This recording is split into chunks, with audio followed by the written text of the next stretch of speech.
In this video we visit Eden, New South Wales and their very special Killer Whale Museum.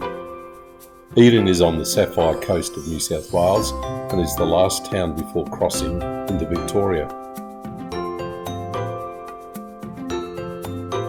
Eden has many attractions ranging from spotting humpback whales in Twofold Bay as well as learning the history of whaling.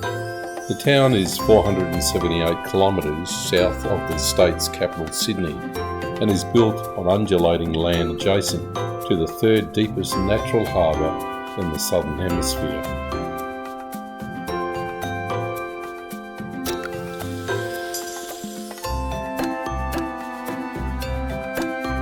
Eden has a population of about 3,500. Although the urban settlement of Eden commenced in 1843, the settlement was not officially proclaimed as a town until 1885. The town's main industries today include fishing, forestry and tourism.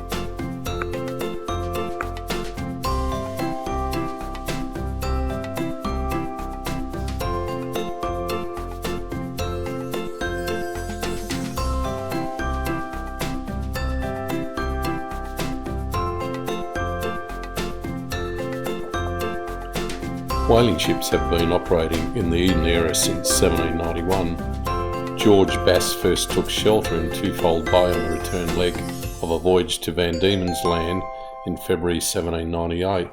Later in September of that year, on a subsequent voyage with Matthew Flinders, he and Flinders surveyed the bay for the first time.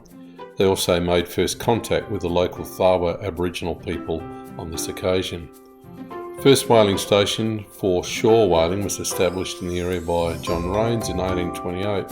The local Aboriginal people were employed in the whaling industry. In 1834, the Imlay brothers, Alexander, George and Peter, set up a whaling station at Snug Cove. Today, Eden not only has a fishing fleet, but is also host to passenger cruise liners.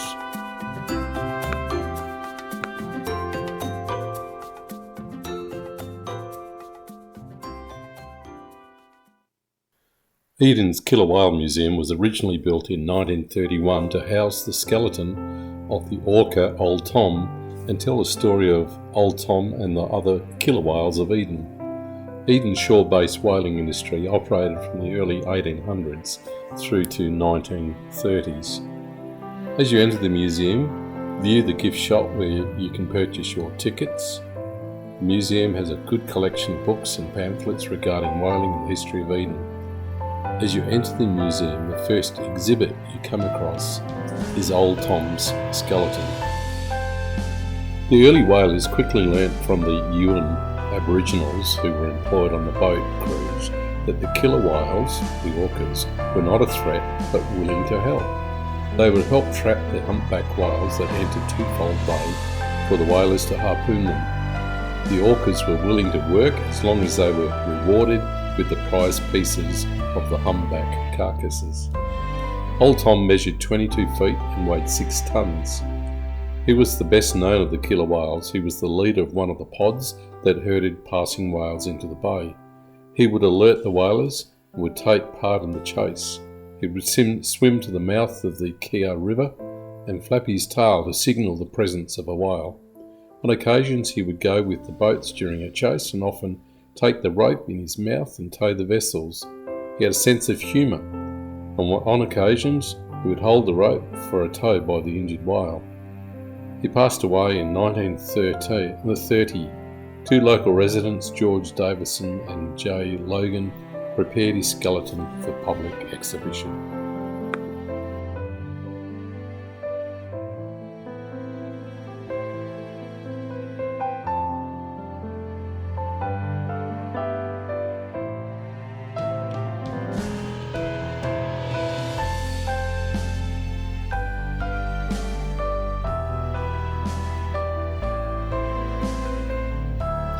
The whaler's boat that we see here is fairly typical.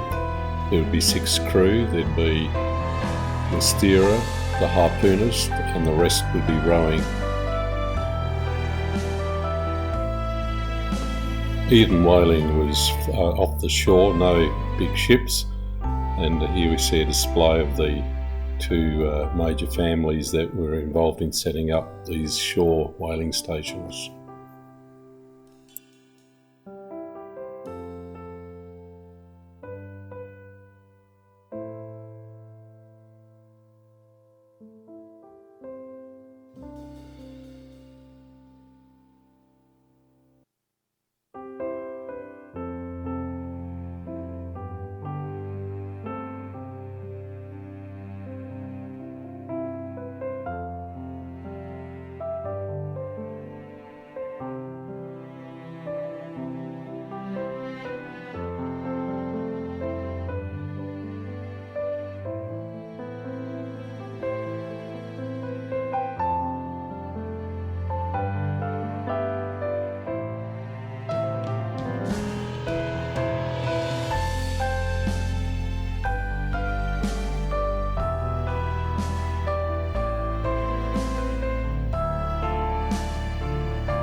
The museum has its own modern-day Jonah story. James Bartlett found himself swallowed by a large whale. He was in the stomach for 15 hours before he was retrieved. Once the sailors started cutting up the whale for processing, he lived to tell the story. It's worth a read.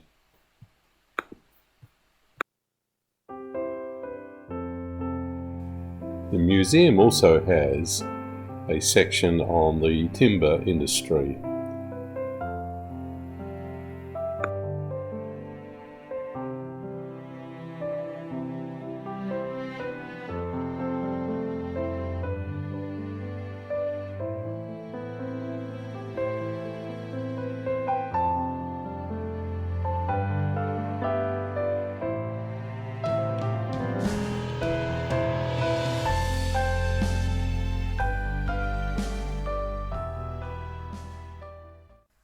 The museum has an outline of Aboriginal history, and I like very much that they list the names of the Aboriginals who worked for the whalers, giving both their Indigenous names and their English names.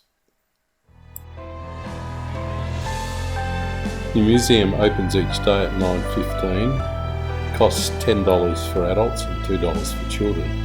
There is parking in front of the museum from the front door. Hope you've enjoyed our tour of Eden. If you could possibly subscribe, I'd very much appreciate it. Thank you. See you next time.